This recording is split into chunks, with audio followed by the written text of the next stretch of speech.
Sveiki, mėly žiūrovai, taigi ką jau birželio mėnesis, jau prasidėjo vasara, tai visus su tuo ir sveikinu. Na ir tą progą parengiau astrologinę analizę kiekvienam zodiako ženklui, taip pat pašnekėsiu šiek tiek ir bendrai, kogi mums laukti birželio mėnesį. Na ir prieš tai dar noriu priminti, kad esu Vedų krypties astrologė, taigi dirbu pagal siderinį horoskopą, kuris iš tiesų ir atspindi tikrasias astronominės padėtis kosmose, taigi greičiausiai tas zodiako ženklas, kurį jūs turite omenyje, čia netiks, nes tikėtina jisai yra pagal vakarietišką astrologiją, taigi įklausydami mano video, tiek žiūrėdami, ką aš rašau Facebook'e, turėkite omeny, kad tai pagal Vedų astrologiją, taigi išsiaiškinkite savo Vedų tikrąjį zodiako ženklą ir tuomet grįžkite prie mano video ir klausykite prognozes. Taigi svarbiausias birželio įvykis tai yra jau įvykęs Rahu Ketų karminių mėnulio mazgų pakeitimas zodiako ženkluose ir įtampa kelianti Ketų bei Marso konjunkcija. Taigi gegužės 29 dieną Rahu Ketų pakeitė savo pozicijas ir perėjo į vandenio liūto ašį. Tai reiškia tokį didelį energetinį lūžį, pokyčių pradžią, kuri intensyviausiai ir veiks mus birželio mėnesį, patį pirmą mėnesį. Tai ir palies iš tiesų tiek asmeniškai, tiek ir kolektyviai ir labiausiai galbūt paveiks mūsų psichiką. Iš tiesų tai paveiks tas sritis, kuriuose jaučiame tokį didelį įsipareigojimą, motyvaciją ar galbūt net aistrą, kas atspindėtų Rahu, ir taip pat tas sritis, kuriuose esame linkę vengti atsakomybės, konfrontacijos, į kurias galbūt netokias gražias gyvenimo sritis mes iš tiesų žiūrėti vengiame. Kas atspindėtų Ketų padėtį, Tai mazgų tranzitams būdingas apie 1,5 metų ciklas, kurio metu atsiveria karma, nauja karma, toje srityje, kurioje ir įkrenta šios dvi planetos. Tai Rahu, kuris iš tiesų simbolizuoja troškimus, iliuzijas, augimą, pereina į vandenio oro ženklą. O Rahu oro elemente, tai jis yra savo paties elemente, todėl jaučiasi tokioje natūralioje būtyje. Rahu iš tiesų yra labai orinis, jis yra toksai vato tipo energija. Ir čia mes linkę esame viską išpūsti, padidinti ar sukurti kažkokią tais didžiulę iliuziją apie tai, kur tas mazgas yra. Tai paveiks tą būstą, kuriame yra vandenis jūsų horoskope. Šioje srityje jausitės linkę viską taip sustiprinti, didinti ar išpūsti tai savo mintyse. Taip pat ši energija turi tokią ir nerimą keliančią energiją, nerimą keliantį pobūdį. Tai Rahu yra galva be kūno. Didžiulės burnos simbolis, kuris nuolat klausia, ką aš dar galėčiau praryti. Bet iš tiesų jisai nieko nesuvokia, nes jisai nieko nesuvirškina. Todėl kyla toks nuolatinis poreikis dar, kas iš tiesų ir sukelia nerimą mūsų gyvenime. Tai ir šis toks, kaip nepajėgumas būti patenkintam ir verčia jaustis, kad kažko vis trūksta, kažko vis dar reikia. Ir nepaisant to, kiek mes bandome, mes nuolat siekiame daugiau. Tačiau, tame nėra kažkokio tęstinumo, nėra kas padėtų viską suvirškinti, apdoroti ar sugrąžinti mus į pusiausvyrą. Mes nuolat pradedame kažką vis naujo, tačiau tų pamokų, kurias mokinomės, mes iki galo taip ir neišmokstame. Tai ši energija, kurią neša Rahu, taip pat yra įvardyjama kaip kokia obsesinė. Kai žmonės patiria Rahu ciklus, Rahu dašas, pavyzdžiui, jeigu tai vyksta jūsų pirmajame name arba vyksta Rahu daša, visada sakau, kad žmonės jausis nepasitikintis tuo, ką daro, patirs tokį, nežinau, neapibrėžtumo jausmą ar kažkokį tais nestabilumą. Tuo tarpu Ketu, kuris atstovauja atsiribojimui ar tokiai dvasiniai introspekcijai ar karminiai praeičiai, pereina į liūtą. Ego, valdžios, savigarbos, lyderių, valdovų ženklą. Ketu čia reiškia tokį aktyvų vengimą. Ne tik, kad tokią dėmesio stoką, bet labiau sąmoningą nenorą žiūrėti tai tiesai į akis. Tai tarsi paslėptų minų laukas kažkoksai, nes Ketu nurodo į problemas, į tai, kas sukelia pyktį kažkokią, ne? Ypač o dabar, kai bus Ketu ir Marso konjunkcija, tai pyktis tikrai bus labai didelė tema. Taigi Ketu yra dabar jau ugnies ženklė, liūtė, o Rahu oro elemente vandenyje. Tai ugnis ir oras, ne? Tai Ketu parodo, kas negerai su mūsų lyderiais. Kas negerai su valdžia ir netgi su monarchija arba su asmeninė giminė. Taigi pasiruoškite sąmoningai vengti visų sričių, kuriuose veikia Ketu jūsų horoskope. Kolektyviai tai gali reikšti lyderių ignoravimą arba nepastebėjimą arba obsesiją dėl jų trūkumų, bet tokio be realaus sprendimo iš tiesų, kol kažkokios kitos planetos ar įvykiai neišauks pokyčio energijos. Tai taip pat aktyvino ir Kalasarpa joga, tai iš tiesų yra retas astrologinis reiškinys, kai visos planetos yra tarp Rahu ir Ketu. Ir tai sukūrė iš tiesų tokį stiprų likimo, karmos, vidinio spaudimo poveikį. Tai nežinau, ar pajutote paskutinės gegužės dienas, tai kad buvo labai keistas laiko pojūtis, ne? Tai yra iš tiesų būdinga laiko gyvatei, kuri ir atspindi Rahu Ketu. Galėjo atrodyti, tarsi keliautumėm kokiu tais tuneliu, kur laikas kartais sustoja, o kartais pagreitėja. Tačiau ši karminės laiko gyvatės įtaka veikia vos kelias paskutinės gegužės dienas iki mėnuliui pakeitus ženklą. Tai dabar, sakykime, vyksta dalinė Kalasarpa joga. Taip pat birželio mėnesį bus juntama stipri Marso bei Ketu konjunkcija, kuri priklausomai nuo asmeninio horoskopo gali veikti itin intensyviai. Tai dabar galim pažiūrėti, kaip visa ši konfiguracija veikia kiekvieną kylantį zodiako ženklą pagal siderinę sistemą.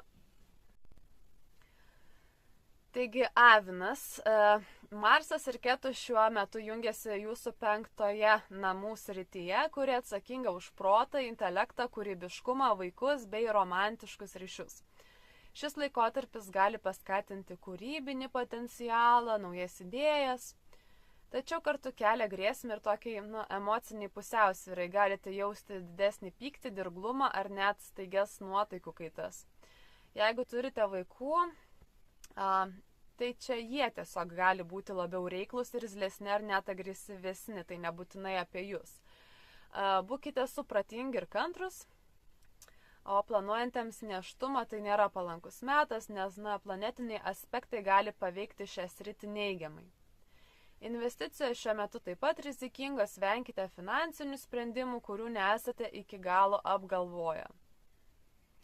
Toks laikotarpis iš tiesų truks apie 2 mėnesius. Taigi jaučiams, Marsas Ketu veikia jūsų 4-ąjį būstą, susijusi su namais, šeima, emociniu saugumu, taip pat motina. Tai artimiausius 2 mėnesius šis sritis bus aktyvi, galite pradėti tiek būsto remontą ar persikraustyti. Taip pat gali būti jaučiamas emocinis nestabilumas namų aplinkoje. Galimi nesklandumai su technika, ypač buityje, automobiliuose. Taigi pasirūpinkite draudimu ar tą pačią techninę priežiūrą. Ir čia gali, aišku, paveikti ir tiesiog jūsų motiną, tai gali pablogėti, tarkim, jos sveikata ar jūsų tarpusavio ryšys, tai skirkite jai tiesiog daugiau dėmesio ir pagalbos. Taip, tai dvyniai, tai Marsas ir Ketu keliauja per trečiąjį būstą, tai kuris yra susijęs su bendravimu, broliais, seserimis, trumpomis kelionėmis, informacija, taip pat draugais, kaimynais. Tai gali kilti įtampa santykiuose su artimaisiais, ypač broliais ir seserimis, jeigu dar jaunesni, tai tikrai. Taip pat išauga nelaimingų atsitikimų rizika. Aišku, galimos ir neplanuotos skubės kelionės, kurios bus nepatogios ar kažkaip tai varginančios. Tai patartina vengti vairavimo ar būti labai atsargiems kelyje iš tiesų. Tai kita vertus, tai palankus metas komunikacijos projektams, rašymui, mokymuisi. Gali būti idėjų viešas pristatymas ar kažkoksai, nežinau, svarbus debiutas. Toliau vėžiams. Tai Ketu kartu su Marsu yra jūsų antruome būste, kuris yra susijęs su finansai, šeima, kalba ir maistu. Tai birželio ir liepos mėnesiais išauga tokia, nežinau, išlaidų tikimybė, tikriausiai gali atsirasti netikėtų sąskaitų kokiu nors ar būtinybė finansuoti šeimos poreikius. Išaugęs konfliktų pavojus šeimoje, tad venkite provokacijų, būkite diplomatiški, kiek tai įmanoma, ypač saugokite žodžius. Rinkitės žodžius, tai neapgalvota kalba gali sužeisti aplinkinius, sukelti ilgalaikių pasiekmių. Rekomenduojame atidžiai rinktis ir maistą, nes antras būstas atsakingas ir už viską, ką dedam į savo burnas, tai galimos apsinuodijimo rizikos ar virškinimo sutrikimai dėl nervinės įtampos, kurią mums neša Ketu su Marsu. Taip, tai jeigu turite liūtą kylantį arba mėnulį liūto ženklę, tai Marsas Ketu keliauja per jūsų pirmąjį būstą, tai suteikia stiprios energijos, bet ši energija gali pasireikšti per impulsyvumą, pyktį, galbūt net nerimą ar netgi traumas. Taigi, nors jaučiate tą vidinį impulsą veikti, kažką keisti, būkite atsargus, galimos tiek galvos traumos, tiek kažkokie nelaimingi atsitikimai, tai bus laikas, kai per įtampą skatinama asmeninė transformacija. Tai pyktis gali tapti tokio, net veiksmo, veikimo katalizatorium, tai, pasinaudokite tuo konstruktyviai. Toliau turi mergelės, tai jeigu jūsų susiderinis ženklas yra mergelė arba jūsų mėnulis yra mergelėje, tai Marsas ir Ketu dabar veikia 12 namų sritį, tai yra pasąmonės, paslapčių, taip pat slaptų priešų, izoliacijos būstas. Tai gali būti, kad darbo aplinkoje jaučiate intrigas ar net apkalbas, kurios vyksta jums už nugaros. Taip pat įmanoma, kad sugrįž kažkokie seni, emociškai sunkus prisiminimai, o gal net ir santykiai. Tai taip pat galimos ir neplanuotos tolimos kelionės, kurių negalite išvengti. Taigi, būkite budrus, saugokite savo reputaciją. Taip, svarstyklės. Marsas ir Ketu keliauja per 11 būstą, tai šis būstas yra susijęs su jūsų draugais ar bendruomenė, socialiniu tinklu, ambicijomis. Tai galimi konfliktai su pažįstamaisiais, ar netgi kažkokia išdavystė. Tai galite nuspręsti nutraukti tam tikrus ryšius su žmonėm, kurie tiesiog nebetarnauja jūsų geroviai. Taip pat įmanomi sunkumai santykiuose, ypač su vyresniais broliais ar seserimis, tai ši situacija iš esmės atveria duris transformacijai. Galite aiškiau pamatyti savo tikslus ir kryptingiau jų siekti. Tai metas atsikratyti balasto ir eiti į priekį. Taip, skorpionams. Marsas ir Ketu veikia 10 būstą, kuris šneka apie karjerą, apie reputaciją, taip pat apie santykius su vadovais. Taigi, gali kilti įtampa darbe. Viršininkas gali būti, nežinau, net pavydus, koks nors ar priešiškas, todėl venkite kažkokių provokacijų, Pasistengkite šį laikotarpį išbūti ramus. Tuo pačiu tai gali būti laikas, kai keičiate darbą arba tiesiog karjeros kryptį. Nors pokyčiai gali būti staigus ar iššaukiantis, jie atveria vis tiek kažkokias tai naujas galimybės. Šis laikotarpis svarbus ir jūsų gyvenimo tikslo paieškai, nes per pokyčius formuojasi tikrasis jūsų kelias. Taip, tai šauliams Marsas Ketu keliauja per 9-ąjį būstą. Tai 9-as būstas yra susijęs su tikėjimu, filosofija, mokytojais, tėvu, aukštesniuoju mokslo, taip pat kokiam tai, piligriminiam kelionėm, dvasiniam kelionėm.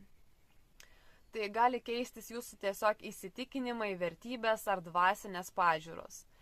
Jei esate studentas, tai galimi konfliktai su dėstytojais ar nesklandumai mokymosi procese. Jei su tėvu, tai irgi pasistengkite palaikyti santykius, nes galimas konfliktas arba tėvo sveikatos pablogėjimas. Taip pat gali kažkokia netikėta kelionė įvykti, bet kokiu atveju tai nebus lengva kelionė. Taip, tai ožiaragiai. Marsas ir Ketu yra 8-ame būste, kuris šneka apie transformacijas, paslaptis, krizės, taip pat seksualumą bei mirties ir atgimimo temas. Tai galimi stiprus emociniai sukrėtimai, toks jausmų gilėjimas ir taip pat susidūrimas su savo asmeniniais šešėliais. Gali iškilti situacijos, kuriuose patirsite gėdą ar pažeminimą, tačiau tai taps gijimo proceso dalimi. Sustiprėja intuicija, ryšys su dvasiniu pasauliu, būtent dėl to, kad Ketu yra šiame būste nuo Mėnulio arba kylančio ženklo. Bet kokiu atveju tai laikotarpis vidiniai transformacijai ir jis nebus lengvas, bet ves į giluminį asmenybės virsmą.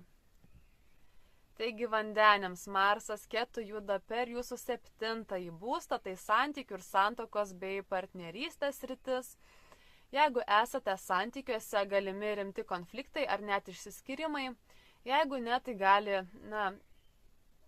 iškilti kažkokios neišspręstos praeities problemos, ar gal net, jeigu neturite santykių, neišspręsti praeities santykiai ir prisiminimai irgi gali iškilti šiuo momentu, tai visgi šie iššūkiai yra reikalingi, tam, kad įvyktų gijimas. Jeigu partneris jūsų patiria sunkumus ar nelaimę, tai jam gali prireikti jūsų pagalbos. Tai laikas, kai būtina atverti akis, atverti širdį, kad santykiai keistųsi į gerąją pusę. Ir siderinės žuvys, tai Marsas ir Ketu keliauja per 6-ąjį namą, tai sveikatos, darbo, rutinos, konfliktų, tarnystės rytis, tai galimi konfliktai darbo vietoje, kolegos gali būti nepalankus, o bendradarbiavimas taip pat gali būti komplikuotas su jais. Taip pat išauga nelaimingų atsitikimų rizika, tad būkite atsargus darbo aplinkoje, sveikatai iššūkių metas, taip pat tad stiprinkite savo imunitetą, laikykitės sveikos gyvensenos principų. Taip pat gali kilti problemų ir su augintiniais, tai rūpinkitės jų saugumu. Tai tiek šį kartą iš manęs ir gražaus jums birželio mėnesio. Iki.